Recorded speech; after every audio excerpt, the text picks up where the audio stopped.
Good morning dear student. मैं आपकी हिंदी विषय की अध्यापिका उषा वर्मा।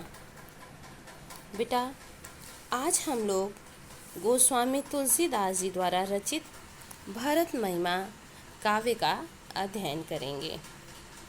तो काव्य पे आप ध्यान देंगे। भरत महिमा। चलत पयादे खात फल, पिता दिन तजी राज, जात मनावन रघुबरहि, भरत सरिस को आज। भायप भगति भरत आचरनु, कहत सुनत दुख दूषण हरनु। जो किछु कहब थोर सखी सोई, राम बंधु अस काहे न होई। हम सब सानुज भरतहि देखे, भइन धन्य जुबति जन लेखे। सुनि गुनि देखि दशा पछिताहि, कैकेयी जननी जोग सुत नाही। को कह दूषण रानिहि नाहिन, विधि सब किन्ह हमहि जो दाहिन। कह हम लोक वेद विधिहीनी, लघुतिय कुल कर तूति मलिनी। बसहि कुदेश कुगाम कुबामा, कह यह दरसु पुण्य परिणामा। अस आनंद अचिरिजु प्रतिग्रामा, जनु मरुभूमि कल्प तरु जामा। अब बेटा, मैं इस काव्य के जो कठिन शब्द हैं उसके अर्थ आप लोगों को बता रही हूँ। इसको आप लोग नोट भी करते चलेंगे अपने नोटबुक में। पयादे मतलब पैदल, तज त्याग कर, सरिस समान, भगति भाईपन, दूषण का अर्थ है दोष, तिय स्त्री, और कुदेश मतलब बुरे देश में। संदर्भ। प्रस्तुत पद्यांश हमारी हिंदी पाठ्य पुस्तक में संकलित गोस्वामी तुलसीदास जी द्वारा रचित भरत महिमा शीर्षक से लिया गया है। प्रसंग में आप देखेंगे, प्रस्तुत पद्यांश में भरत अपने छोटे भाई शत्रुघ्न तथा समस्त अयोध्या वासियों सहित रामचंद्र जी को वन से वापस लौटा लाने के लिए पैदल ही चले जा रहे हैं। मार्ग की वनवासिनी स्त्रियां उन्हें देखती हैं तो वे स्वयं को धन्य मानती हैं कि उन्हें भरत जैसे भाई के दर्शन हुए।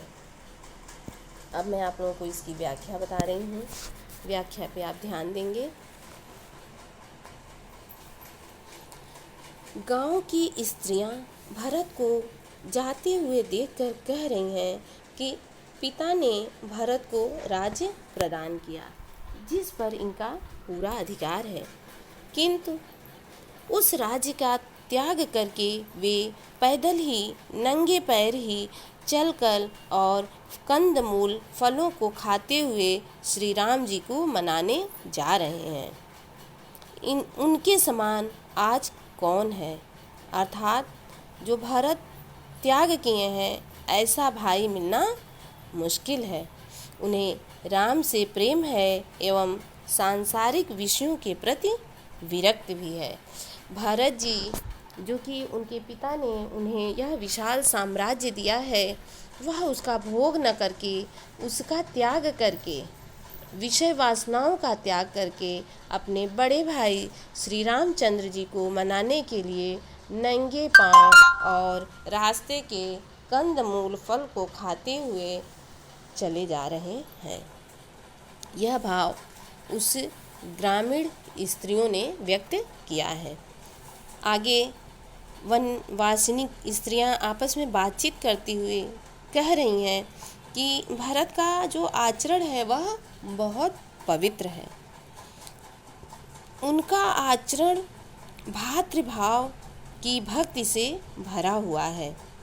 उनको कहने और सुनने से ही व्यक्ति के दुख और दोष दोनों दूर हो जाते हैं। इतना श्रेष्ठ भरत जी का आचरण है। एक सखी दूसरी सखी से कहती है, हे सखी, उनके विषय में जो कुछ और जितना भी कहा जाए वह कम है, वो बहुत थोड़ा है। श्री राम जी के भाई भरत जैसा भला कोई और कैसे हो सकता है, अर्थात उनके समान और कोई नहीं हो सकता। हम सब शत्रुघ्न सहित भरत को देखकर धन्य हो गई हैं, अर्थात हमारा यह सौभाग्य है कि हमें उनका दर्शन प्राप्त हो रहा है।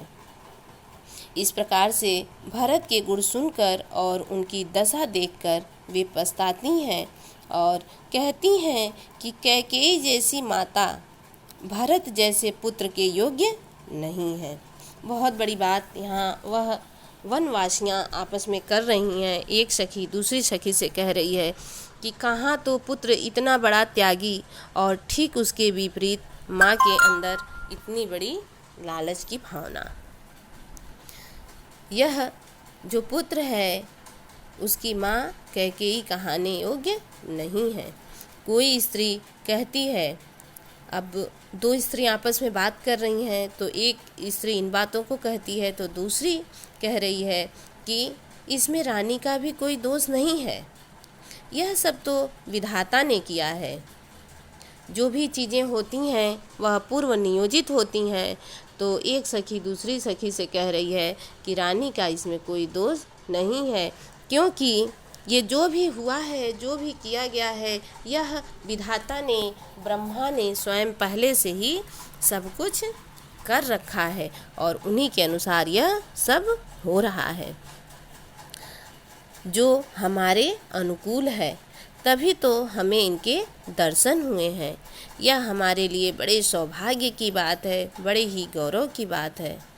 नहीं तो कहाँ हम लोग और वेद की मर्यादा से हीन, भिन्न कुल में जन्म लेने वाली तथा कर्म से मलिन एवं तुच्छ स्त्रियाँ, वन में बुरे गांव में निवास करने वाली, और कहाँ यह महान पुण्यों के परिणाम स्वरूप होने वाला उनका पवित्र दर्शन, अर्थात हम जैसी तुच्छ स्त्रियों के लिए उनका दर्शन पाना बड़े ही सौभाग्य की बात है।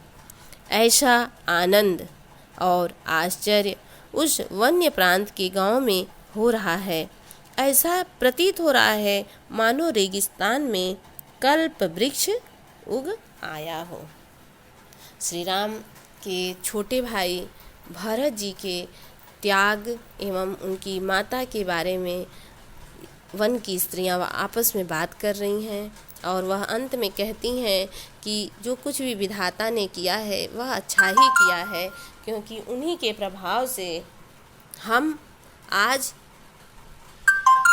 भगवान तुल्य भरत और शत्रुघ्न का दर्शन कर पा रही हैं। नहीं तो हम लोगों के नसीब में भला इन राजकुमारों के दर्शन कहाँ लिखे थे।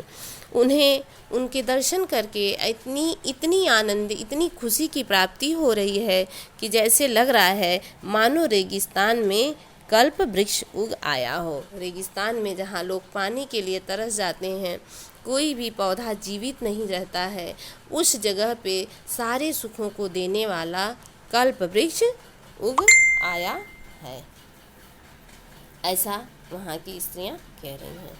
अब हम देखेंगे काव्यगत सौंदर्य। सर्वप्रथम भावपक्ष। भावपक्ष में भरत के भ्रातृत्व प्रेम का चित्रण किया गया है। रस के अंतर्गत शांत रस है। कला पक्ष में इनकी भाषा अवधी है, शैली गेय है, छंद में दोहा एवं चौपाई है।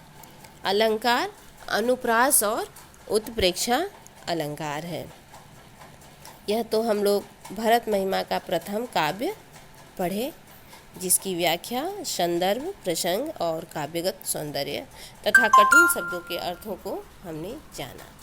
बेटा, मैं जो भी पढ़ा रही हूँ आप उसका अध्ययन करते रहेंगे, तो अगर आपको कोई भी चीज़ समझ में नहीं आएगी तो आप मुझसे दोबारा पूछेंगे तो मैं उसको और अच्छे से बताने का प्रयास करूँगी। Thank you, dear student.